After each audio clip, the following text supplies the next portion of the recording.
Hello and welcome back to another episode of Beyond the To-Do List. I'm your host, Eric Fisher, and this is the show where we talk to the people behind the productivity. This episode, I am once again having a dialogue with my friends, Steve Dotto and productivityist Mike Vardy. This is a recording repurposed from a live lab show that we did in front of a studio audience digitally. And in this conversation, we talk all about getting ready to take a break or preparing to travel. In other words, away from your normal work situation where you either need to stop working for a while or do work intermittently in a new environment, and also what to do when you are returning back in. So in other words, when you need to take a break or you get sick or whatever, or when you're traveling because you're going to an event or a conference or something, all those different scenarios where you've got to prepare, if you can, to have your work done as much as possible before you go, while you're gone, and ease back into your work situation as you return. And this is a very cool conversation because all three of us were coming at it from different perspectives and angles and situations and context. I think you're really going to like it. Enjoy. And welcome, everybody, to this week's, or this month's, perhaps this quarter's, Productivity Powerhouse with Mike Vardy, Eric Fisher, and myself, Steve Dotto. We are a semi-regular, we're an occasional group of productivity fans that get together and chat about all things productivity. Of course, Mike is known as the productivityist, and Eric Fisher has the popular podcast Beyond the To-Do List. And I do Evernote courses and stuff on my YouTube channel. So this is a chance for us to meet with the community and chat about all things productivity. So today our topic is getting back into the swing of things after breaks. And Mike Vardy suggested this. So I'm going to let you take over, Mike, because you always do anyways. Well, we were just talking about this before we started recording. First off, when was the last time we did one of these? It would have been January, right? We did very regular stuff in February. We did some in February. We did some, not very many though. I think maybe we did one or two. So we've been. Steve was traveling, and went to Ireland.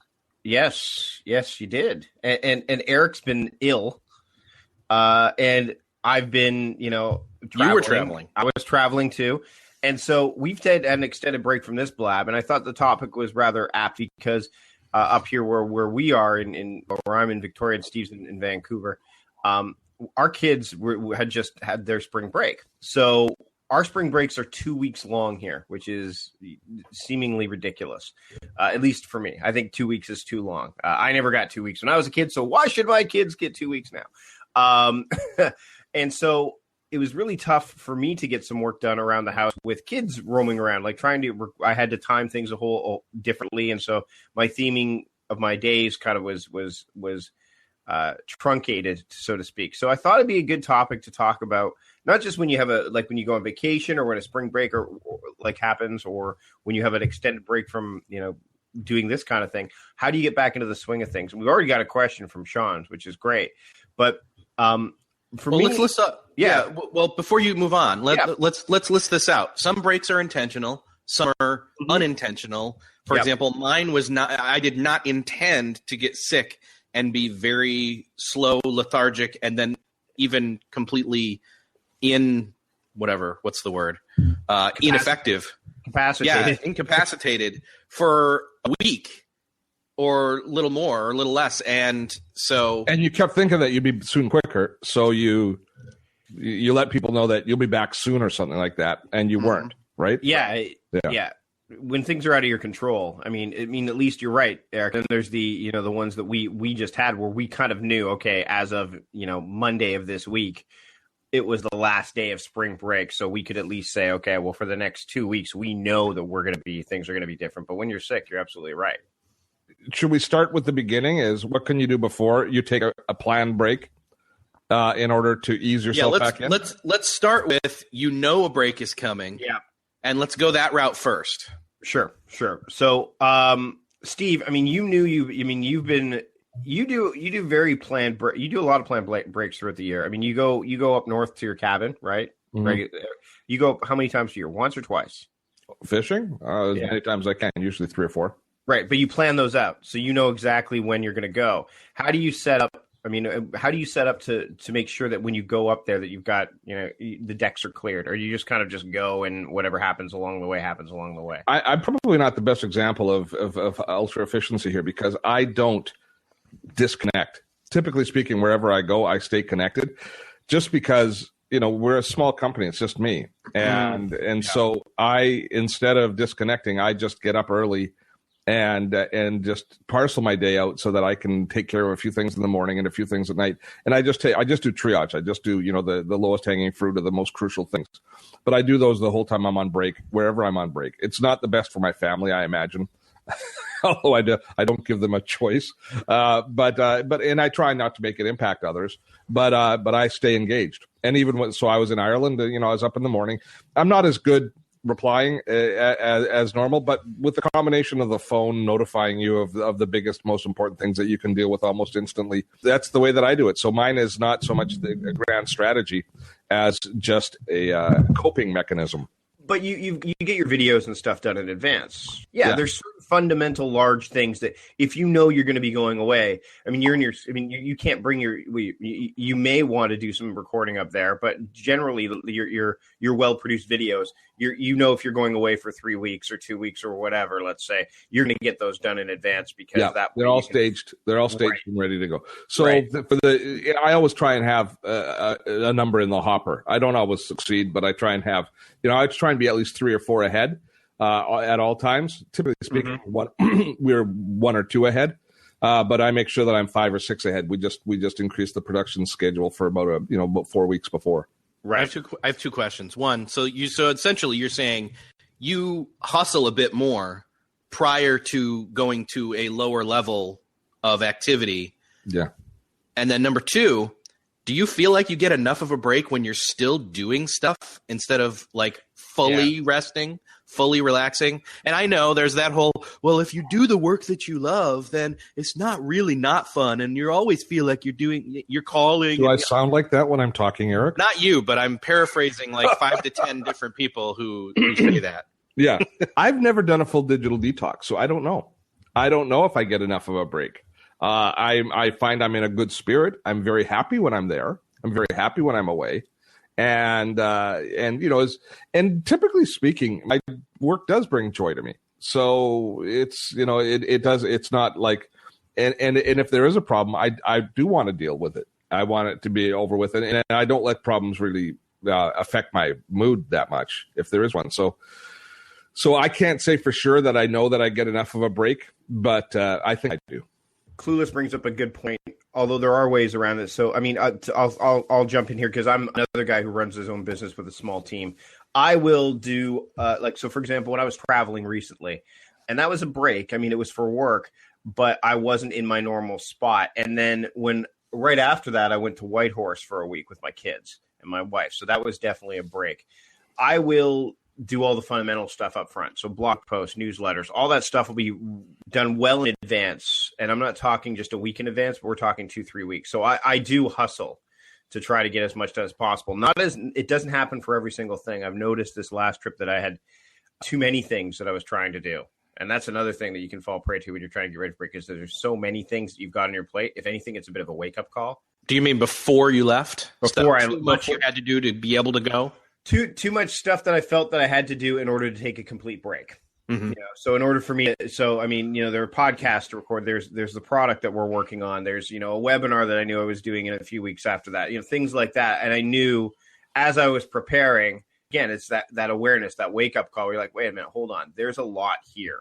So go ahead. I think that you hit one point there. You said there's these things that I'm doing that are coming after the break. Mm-hmm. I think making sure that you have enough delta and space between when you come back and when you have any major event is crucial. And I don't think that we typically give ourselves enough time with that. No, I know that I don't. I'll say, okay, I'll do a webinar the week I get back. Yeah. And really, I don't feel like doing that webinar. I don't feel prepped. I feel a little bit frantic with that webinar. Like the week I get back is usually just a gong show. My wife has aptly stated that whenever I go away for work or travel, that the following week don't plan anything major. Like you basically, she goes, she goes, as much as you do, like I can do the little fundamental stuff, the shallow work, and also I can dive in and do some writing. But when it comes to like a ton of coaching calls or doing a web, like my wife's like, you're a write-off. Like you literally are. You can tell that you need that week of recovery time. I do take gap days on either side of my break as well, which I think is important. So what I'll do is the day before I leave is actually the day I tell everybody I'm leaving. So on my, I know someone mentioned the out of office reply. I turn that on to say I'm gone as of the day prior to me leaving. And I leave it on until the day after I return. And I have that flexibility because then I set expectations to say to people, look, you know what, you're not, and my out of office responder is basically says, I am checking email frequently, but it will take me up to X amount of time to get back to you upon my return. And I don't say within 4 days of my return. I will say within, or within a couple of days of my return, or as soon as I get back. I give like a specific. I'll say within 3 to 4 days of my return.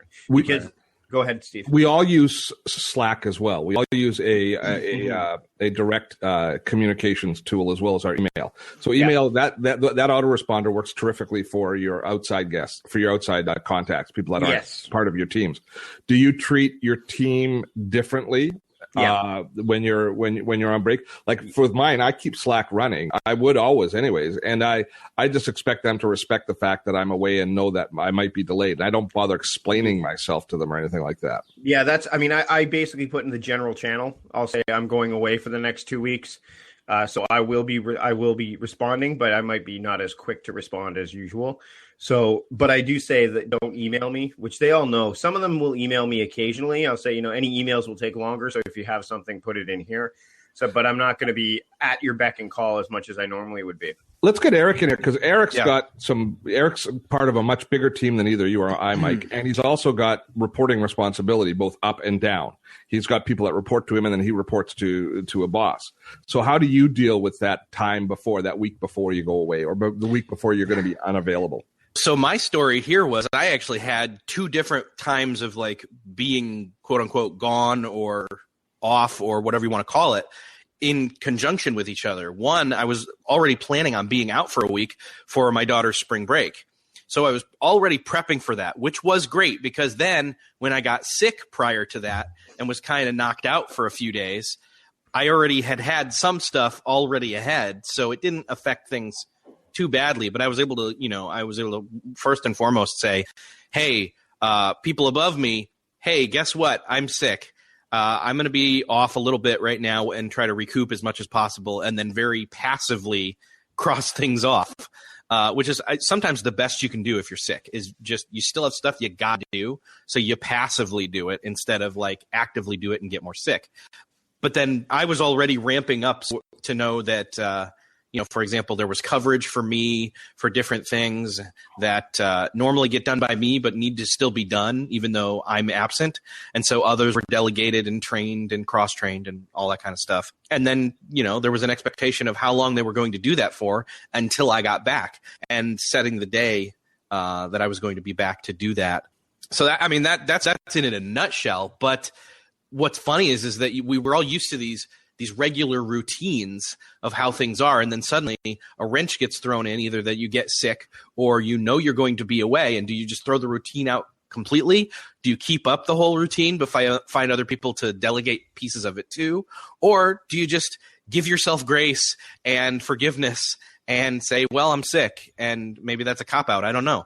I think one of the things that I've done myself and coached other people on, trained other people on is if they're sick, one of the big things is some people just go into work. They try to, and that makes them sicker, which has always been a huge bane for me. When I was working at Costco, I would send people home if they got sick because you're going to pollute everybody else. So just get out of here. You've got sick time, go take it. But with people who are working 9 to 5 or they're running their own business, I love the idea of attaching like energy-based modes to tasks so that way when they are sick, they don't feel like they can look at their list and they can say, okay, I want to do all the tasks that require less energy to do. So that way I'm still feeling like I'm moving the ball forward. Maybe it's just a smaller ball, but I'm not going to burn myself out in the process. So when I get sick, and I have to take a bit of a break, and that can happen not just from being sick, it just be from burnout too. Some people would burn out, especially if you're running your own business and you're trying to do a bunch of stuff, you can burn out. So to have that balance between, okay, here are the high energy, high octanes things that I need to do, and here are the low energy tasks that I can do, which frankly is what I do when I get back from my trip. Is I will start by using those lower energy tasks that I've determined are lower energy. And some of them used to be some of those things used to be high energy, like writing when I first started was not a low energy task in any stretch of the imagination. But now going in and doing a post on Facebook or doing like an Anchor, like a audio update on Anchor or social media or anything like that, a lot lower energy now. I know what I'm doing. It doesn't take as long to figure out to navigate the tech. So I recommend that if you're trying to get back into things and you are either A, still sick and recovering, or B, just got sick, or you've come back from a vacation or an extended break, rather than just dive right in and say, okay, I'm back. And because you can't, I don't think you can do it effectively, is use some lower energy tasks to try to build that reserve, or keep the reserve, so as you get back into the swing of things, you're kind of rising like this, as opposed to trying to go like this, because it's a lot further to fall. Yeah, it's not a blast off. It's more of a pacing of increasing the elevation on the treadmill. Well, there's also Clueless points out something that I think is kind of an interesting perspective. And it'd be the difference between what you face, Eric, and what Mike and I face. You typically face responsibilities to your team. You don't have very much outside customer-facing responsibility.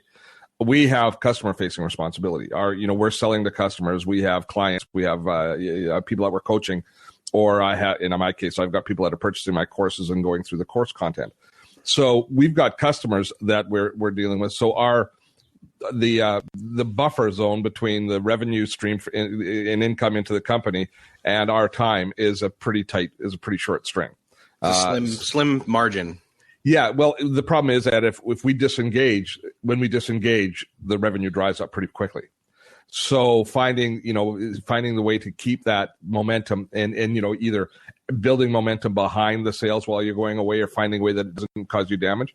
Momentum seems to be so nebulous, but it's so important all the time. When you're on a roll, when things are going, you don't want to break that. And that's the problem with doing a break, is it breaks your momentum of your business cycle as well. And if there is that short a distance between what your activities on a daily basis and revenue coming into the company, how do you create more slack in that? How do you create a longer period of time that you can disengage? How do you make your business more, kind of evergreen or more passive income? Those are kind of the challenges that I think that we face. Yeah. And those are more strategic. I realize those aren't the things you do in the week before. Those are very entrepreneurial problems to have, and they're not necessarily everyday person problems to have. I want to go back real quick to what Sean was asking, and it ties into what you were talking about, Mike, which is, he says, prioritizing.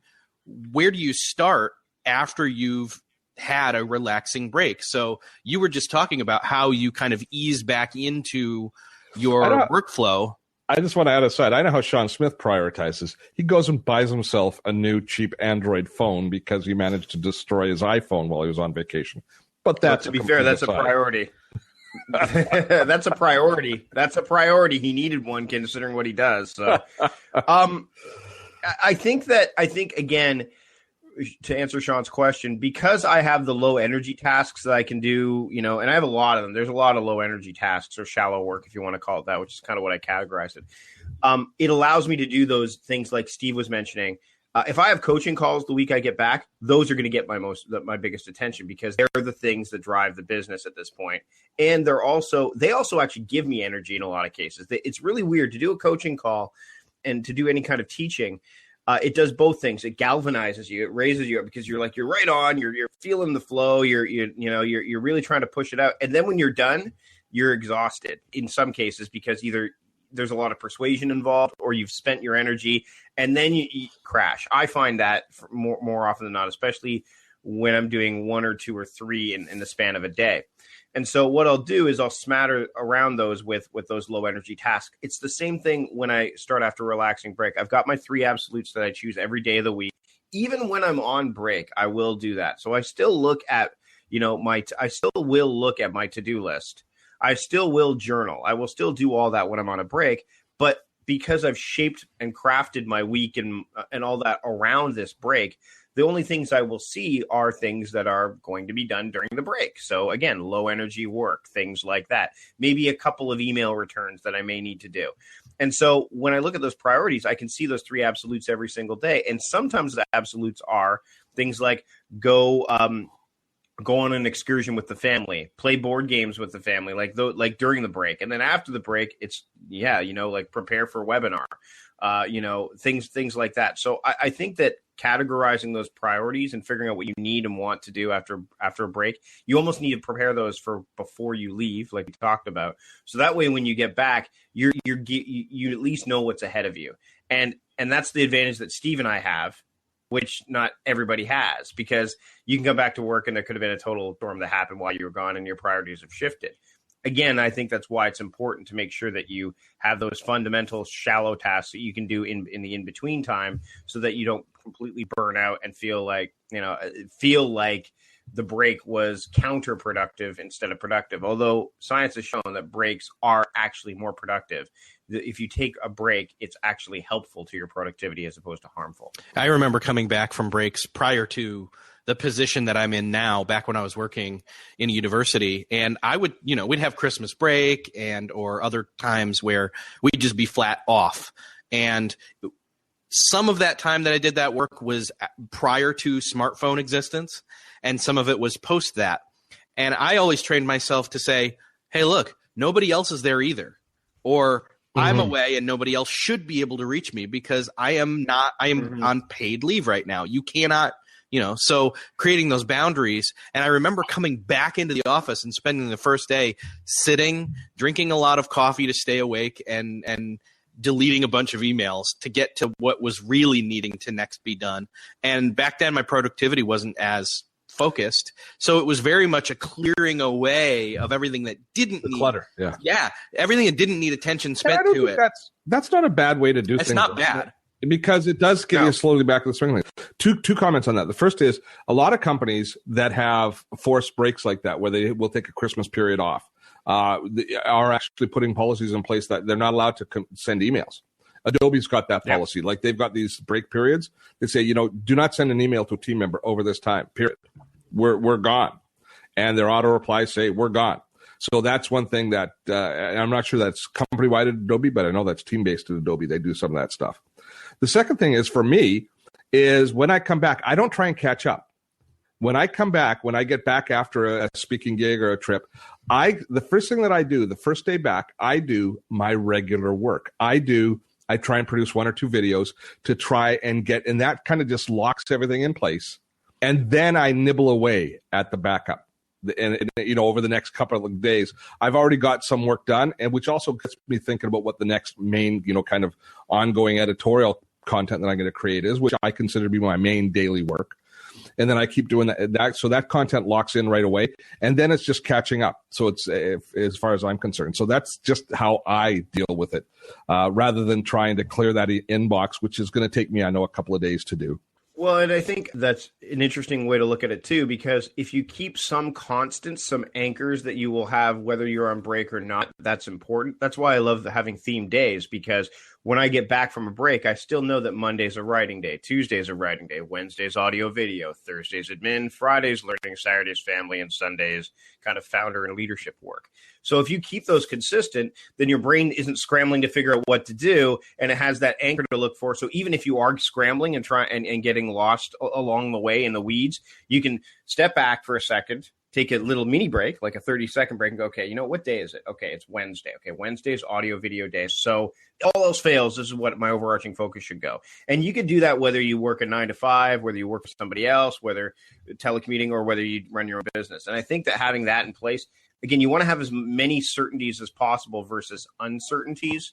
and kind of and have those in place. Sean also follows up and said, would a checklist made prior to break of things that need to be done on return make sense? And I will answer and say, I always do that. I always have that, I mean, again, we're some of us are adverse to lists of lists and lists, but having the one list that is the list of things are waiting for you and maybe even prioritized and in what order, at least as far as priority before you return, really helps me to say, well, I know what's waiting for me, and I don't have to spend time clearing up the clutter. I can jump right in and do some of the stuff now in whatever day it is or whatever themed day it is, for example, like you're talking about, Mike. I can do those things immediately. And then one of the other things I still like to do is, hey, when you get right back from a break, still cut yourself some slack and have like, hey, I've also got a planned hour in the middle of or in that first day back that I'm not going to do anything. Like I'm going to take I'm going to go to the coffee shop and sit and read a book for enjoyment instead of for learning and all that. Well, and that's what my gap days are for. Right. Honestly, like Sean, I do put a list together, but it's on the gap day because then I've got the information, and because I've set up this boundary and this constraint, people aren't expecting to hear from me that day right away. So I can actually have that boundary there and say, okay, this is when I will do it. Now, if I'm gone longer, if I know I'm gone, like, so for example, when I was coming back from that last bit of travel from Whitehorse on the plane with my family, my kids were preoccupied in their own things. I made a list. I sat and said, okay, here are the things that I want to do as soon as I get back. So air travel to me, frankly, is one of the best places to get deep and planning work, those kind of things done, because it's one of the last bastions where people know that they may not be able to reach you, because you can't always be reached in an airplane. I'm kind of waiting for the day where in terror to a certain extent when Wi-Fi is widely available in aircraft and there's no reason why you can't be reached, because then all of a sudden that's the last kind of the last place of refuge that you can have from the deluge of emails. You think about Wi-Fi as something that causes people to be reaching you. I think of having Wi-Fi on the airplane is great. I can do different research. I can continue to I can reach out to others. I can bug other people. But the problem there is that there are very few places where you can have no. I love the access to Wi-Fi when in a lot of cases, but on an airplane, knowing that's when I'm in airplane mode, I think it puts your mindset in a different frame of mind where you're like, okay, no one can reach me right now. What can I do? Do I want to read? Do I want to do some planning? Do I want to write? Steve, you could literally sit on a plane instead of reaching out to people, plan your next 3 weeks of the video. You can do all that. I love that time on the plane. But for me, I go through Evernote and I clean up Evernote, because Evernote becomes a mess because I never clean anything out of it. So I just spend my time going through it, cleaning up my tags and just structuring it from time to time, doing kind of just spring cleaning. And, that's, you can only do that so often. My airplane mode is very different from both of yours, where I will purposely plan to not do anything because because it's backfired on me. Because I've said, oh, I'll do that on the airplane. Well, I got to do this. I'll do that on the airplane. I've got 2 flights today. I've got 3 flights next week, whatever. And then I'm sitting in a crowded, and it's like, oh, yeah, okay, this big guy's sitting here up in the aisle, and I'm in the window seat, and I'm like claustrophobicized, which I don't think is a word, but it should be. I think that there's something wrong, because I do not believe Eric J. Fisher should ever be in the back of the bus. Oh, no. Well, anyways, but my point being is that I will plan to do work, and then that backfires. And so what I found out works better for me is to say, wait a second, I'm always tired after I'm traveling. What if I just enjoy the traveling and watch a movie I've been wanting to see for a while, or, have those options of entertainment media and get Wi-Fi. And then I've got a movie playing, and I'm like, hey, I'm not working, I'm having fun. And I've tricked myself. And then I will delete a bunch of emails on the plane if it's feasible. So I play it by ear completely, but with the intent of I'm not going to do anything. And then if I happen to, it's bonus. Right. Let's get to Scott's question, because he looks like Jeff C's long-lost brother. Do you find that your productivity increases prior to taking a planned break? No. Well, yes. It can. Here's the thing. It's what's the law of time and task, Mike, the one where work expands to fill the time. There you go. Law. So by Parkinson's law, if you can still do less work, or you can do the same amount of work in less time, it's what some people could call expand to fill the veil. Exactly. Fill the time allotted. You know, suddenly, hey, it's 2 days till vacation. I got all this stuff I got to do before I can go on vacation, or I'm leaving it hanging, and then my job's in jeopardy when I get back because people found out there was stuff left hanging all week. Yeah. That's not good. But you'll get it done if you know you get to go on a break. And so, yes, I think your productivity can increase before a break. It can increase right after a break too. I mean, again, it's all about, you know, saying I'm going to, and I've actually done this without taking a break, where I've said, I know that these 5 tasks that I do weekly takes me normally about an hour to 2 hours. What if I can get it done in 45 minutes? And I will challenge myself to do so. And in fact, I've gotten down now to a half hour and still getting those 1 to 2 hour worth of stuff done. I think for me, my productivity increases on specific things, not on everything. So I think it's deliberate productivity. So again, it's getting those things done so that when I'm going on a planned break, I don't have to worry about those things. So the things that are consistent, the regular stuff. Steve, I'm sure it's the same for you because we talked about that earlier, where it's the things that you know that you can only do in that place, or that you only want to do in that place, that get done. I don't like to bring my computer with me if I'm traveling, unless it's absolutely necessary. I like to bring my iPad. I know it's weird, but I like to bring my iPad with me because it's just easier to travel with. It's lighter. This last trip, I did bring my computer with me because I was gone for 3 weeks. That was there was no way I was going to get away without going without my laptop. I would not go for 3 hours without bringing a notebook along with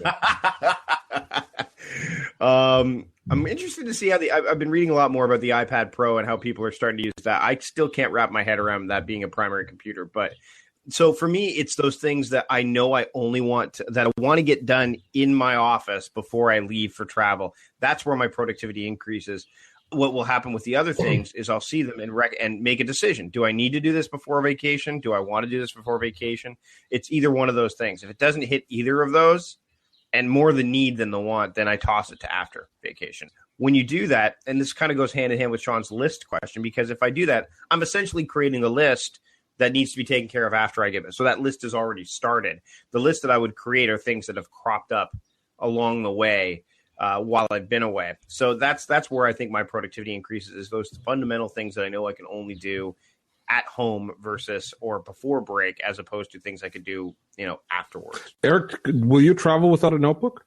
I have done it in the past. Let's see, it was a trip to Boston for PodCamp Boston, and that was 2010. I took my iPad 1, and that was before it could do multitasking. It was a headache. No, I don't anymore. A 13-inch, I just figure, hey, having a 13-inch MacBook or MacBook Pro with you is not all that cumbersome to make sure you have with you. And these days I would never go without it. Even if I was going to go overnight somewhere, I'd take a laptop. Yeah. I do. Yeah. No, yeah. I find I'm when I'm business traveling, I guess it's a little bit different than vacation traveling. I'm as productive in the hotel room as I am, or in a Starbucks, as I am at home. And we've touched on that in this show before, I think, where we've said it's because you've kind of set that time allotment of, hey, well, one, it's the atmosphere. You're sitting down and it's quiet, and it's a workstation, if you will. And it's familiar because it's your laptop also. Mm-hmm. And then two, if you're out in a coffee shop, again, it's that time constraint. It's that change of atmosphere and scenery. And so it triggers some of those things where, I only have a certain amount of battery life, maybe, or I have a certain amount of time that I have to be here before I go somewhere else. It's those, we're not always consciously thinking of those triggers, but they're present even subconsciously. We have a question. It's not from me. Yeah. It's from Diane Colville. So she asks, how do you handle unexpected issues? Which we talked about a little bit with sickness, but this is a bit different. She works from home. She had a major water leak damage and had to struggle being productive with 3 contractors running around her home for 7 days. She's still trying to catch up. This happened when we had our hot water tank go recently, and you can't exactly plan for when they're going to show up, and they showed up on a Wednesday. Now, Wednesday is my audio-video day, and the place where my hot water tank is right behind me. So they were banging on pipes and stuff like that. And you can't exactly say, hey, keep it down. I'm trying to record a podcast here. Record the podcast and say, they're fixing the water tank behind me. That's the way that I'd go. I just don't like to do that. I don't like to do that. So you also have a green screen. That is an option. So what I did was I looked at the other tasks that I could associate with audio video production. So I did, the show notes. I created imagery for the podcast. I did everything surrounding that without actually doing the recording until they were gone. And then I recorded later. And actually I had to wait until the next day to do recording because it was just one of those things that I couldn't get done before my kids came home. So I think that when that happens, it's important to look at what you've got going on and say, okay, what can't I do based on this? And what can I do? Not try to do it as you go. Like literally, again, take a step back and say, okay, there's contractors running around. I'm going to get interrupted. When will I not get interrupted? Okay, I won't get interrupted before 9 a.m. because that's when they're going to show up. Or I'm not going to get interrupted after 5 p.m. because that's when they go home. So let me do that uninterrupted work in those time frames. And yeah, Diane, I see they're right behind your office. So yeah, it's difficult. The other thing you could do is in that situation, that happened when we were getting our basement, which I'm in right now, completely renovated. And that was a 4-month process, right? I wore over-ear headphones most of the time because I couldn't noise canceling ones that I normally wear in travel because I couldn't, there was just too much noise going on. When I was trying to do podcasts, that would happen on the weekends because there was no way I could do it with all the renovation work that was going on. Mine was a bit more planned, but I would say, hey, when are you guys going to be here next? So I could, it was definitely more reactive planning than proactive planning. But I think it's doable. You just need to not get caught up in the moment of all this stuff happening and take a step back. And do you have to be there the whole time? If you don't have to be there the whole time, that's the time to go down the street to Starbucks, give the contractor your number and say, I'm 2 blocks away at Starbucks and, ping me if you need me. Yeah, absolutely. Yeah, it's a completely circumstantial thing too. Yeah. I think more than the affecting your productivity, how it affects your communication and responsibilities is probably a germane question as well there, because, how do your coworkers respond? How does your team respond? How do you feel? How are you still able to provide communication and leadership if that's the case, if you have this kind of disruption? And that's up to you to figure out a way to cocoon yourself and to be able to concentrate on those things. Yeah. And I mean, the next time that instance happens, just know that you also have some awareness that this is what's going to happen. There's going to be a disruption.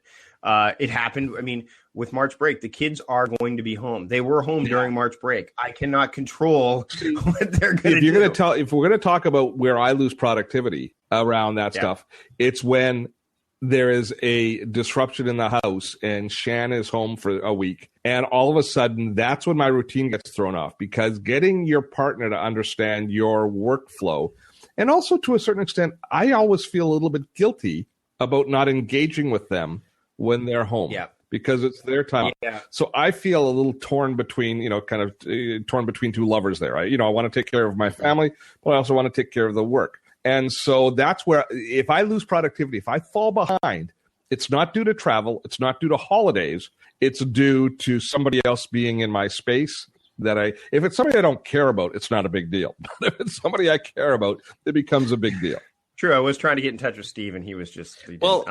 Well, you're the one that didn't reply to my emails for months, Mister. That was a filter. Oh yeah. The filter. Filter issue. My feedback on that, Steve, is I'm wholeheartedly right there with you. I mean, if people are around, that can be a disruption.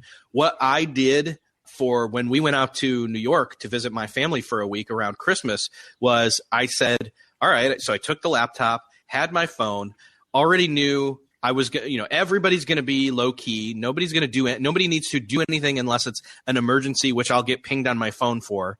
Everybody's got their stuff scheduled. Everybody's got, their low energy stuff that they're taking care of, low priority even. And what I would do is I'd get up at like 6 and do stuff for an hour before everybody else got up at my parents' house. Then I would turn it off and be off for the rest of the day until about 9 or 10 at night, which I'd do another quick check-in for about a half hour. And then I'd be done. And that way I was guilt-free and I was like completely unplugged the rest of the day, unless, there was a phone call or something. But that was that kind of, hey, I'm on call, but don't call me unless it's not an emergency. So one of the things that I've done especially when I was in Whitehorse, and we did it during March break, although not as much as I'd like, is I would take an entire day and just do awesome stuff with the kids. We went sledding a bunch of times when we were Whitehorse because they don't get to do that here very often because it snows here, once and not enough for the snow to stick. We went to a couple of events that were happening in Whitehorse. That day was jam-packed with family stuff. Again, I themed that day family stuff. And then the next day, my wife's like, okay, Dad's got to work today. So she understood that. And then the kids understood that. March break was tougher because my wife was home for a couple of those days, but then the other times my kids were home with me. Camps were not really an option for us this year just because of the way that they were scheduled. And so it gave me pause. As we wrapped up March break, I've just come to the recognition that, and it's odd because working for myself, I like to say I can take time off whenever I want, and I don't want to take it off during March break because that's when prices are higher when you go somewhere. But truth be told, it would make things a lot easier if I just did that, because then my wife and I can enjoy each other's company, or I could be with the kids if she wants to work. So it becomes, that is the plan for next year, is during the 2 weeks of March break, I will be off. I will take that time off. I will do what you did, Eric. Likely is not the mornings, though. I'll normally do it from like 10 o'clock to 1 in the morning. But I think that that's something, again, every time these things happen, you learn from them. No matter how long you've been studying this stuff, your awareness increases and you figure out what's going to work and what isn't. And so for me, I think that that's something that happened in this recent break, and including during the travel break, is just a few subtle changes can make a really big difference. We've got some questions. I do want to jump in one. She didn't phrase it as a question, but Diane commented back to Sean. She says, since my business is online and with clients, I was concerned about you working in a coffee shop, privacy issues, and a secure network. Well, that's where the tool guy comes in. There's a great 3M privacy screen that you can put over your notebook that doesn't allow anything except dead on looking to be able to see your screen. So you can increase your privacy there dramatically. And installing a simple VPN, something like a Blockless or an Unblock, the ones that are designed for doing things like watching Netflix in other countries. But that sort of a VPN service will also secure your computer against any infiltration when you're in public networks, which is a great route to take as well. The other option is to tether. You don't use up that much data, typically speaking, if you're just doing email and that sort of stuff. So just tethering to your smartphone gives you a secure connection. And that's another option for you to allow you to work and still have a modicum of privacy and security when you're in the field. So sorry, I just wanted to be the tool guy for a bit. Well, no, that's smart. And let me throw out one other option is insert mother-in-law joke here, but I've actually gone out to my mother-in-law's house when she's been at work during the day, and I've plugged into her Wi-Fi and internet. And so if you have another location that's not public, like a friend's house or something, and just say, hey, they're working on my house, can I come in? Or, when an emergency happens, yard, that's not creepy. That's what friends are for. Yes, there you go. A library, because they often have the wall desks that are, block off anybody from being able to see anything. Steve, do you have a link for Blocklist that you want to throw in there for people who might be interested in the VPN stuff? And then the other thing is, like in Victoria, sorry, I just got on a roll. Depending what city you're in, there's often shared workspaces that have public-facing opportunities. At Viacom, what's it called? Tectoria. They've got a beautiful coffee shop downstairs. Fast wireless, designed for ad hoc meetings, right walking distance from everything downtown, that you can go in and you can go sit there and work for 4 or 5 hours and nobody raises an eyebrow at you at all. That's what it's there for. There's the Watershed. There's several. And most inner cities have that now available to you. So now that you've had something happen, it brings up this, well, what are my alternatives? What possible ways do I have to deal with these interruptions or distractions, or especially emergencies when they pop up? And then you've got your Rolodex of options. All right, well, let's get into this question. Lunch is coming up. What do you guys want to do? Go out or stay? It's even better if JP can't make it, just pays. I typically eat here at my house. Yeah. But I step away from my office. Yeah. That's the big thing. I don't eat in my office. I will occasionally leave the house, but more often than not, I will go upstairs and eat at the kitchen table or dining room table rather than eat in my office. I just think that I've always advocated when you go for lunch, you should absolutely step away from your desk. That's the only break you're guaranteed to get during the day in most cases. So actually take it and leave your desk. Get away from your desk. And if you need to get away from the office because people will be driving you nuts, then do that too. Yeah. But definitely get away from your desk. As a working at home guy, I try and get out maybe once or twice a week just to have contact with other adult people. And it's just friends. And at that point there, it's just my old buddies, the people I used to work with, that sort of stuff, that live in the area, that we get out and we just go to the pub for lunch or go somewhere and grab a quick bite. And it's just to have a conversation with another human being face to face. My Mondays are those days for me where my friend and I co-work together on separate stuff, and we keep ourselves accountable that way. You're at the also coffee shop. You're also going to the gym regularly now, aren't you, Eric? Right. Or, am I going No, into an that's area true. I shouldn't be talking about? No, that's true. So I get out pretty regularly. So for my lunch, since my office is out here in the garage, I'll go down the steps, walk into the house, grab something from the fridge that's probably leftovers, heat it up, and while it's heating, I'll go into the living room, cue up the Apple TV, and then grab my food, and I'll sit and watch a show, and I'll enjoy it. That's a nice break. We got a question from Ken, Maven UK. Do you track and plan for the breaks of vendors, customers, and colleagues? No, because I want to be. I just don't, because I have enough planning to do around my own stuff. If they let me know they're going away, like as a coaching client, they'll say, "Hey, I'm going away during that time." Then that's the extent of the planning that I will do around them, but not much beyond that. I mean, I don't plan for it either. And I'll tell you one brilliant thing about being Canadian is, as far as boosts for productivity, are U.S. holidays. Yes. Because our customers are not talking to us. They're not asking questions. It's quiet, but it's a regular work day for us. Those are brilliant days for getting all of a sudden, wow, it's just like you get through your work in half the time, and then you've got this bonus time. That's a bonus. That said, it's when you have American clients, you have to explain to them that it's a holiday in Canada. No. They're like, well, it's Memorial Day in the U.S. is different than Victoria Day in Canada by a week. Yeah. So basically lose that day. What do you mean you're having Thanksgiving? It's not for another month. Exactly. Well, we have more to give thanks for. What, Eric? You don't really worry about that issue. Not with vendors, but colleagues. I do. Colleagues, yes. Especially since I'm the head of the social team for where I am. So yeah, and that's happened a number of times where somebody is going to be out and I cover for them, and it's no big deal. I just plan ahead and just say, okay, well, I have something to do that's similar to that at a certain time anyway, so I'll just tack on their responsibilities onto my own, and again, I'll try to compress it to where it doesn't add any extra time on my day. Well, I hope you enjoyed that conversation. I know I did, and it always helps me to have some of those pre-flight checklists and during flight checklists even, and post-flight checklists, so that I can have things together to take off, be as productive as I am needed to be while I am in break mode or sick mode or vacation mode or travel mode, and then return without having wasted, if that was a vacation, all the momentum and rest that I accumulated. So I really hope you enjoyed that. Again, thanks for listening to this episode, and I will see you next time.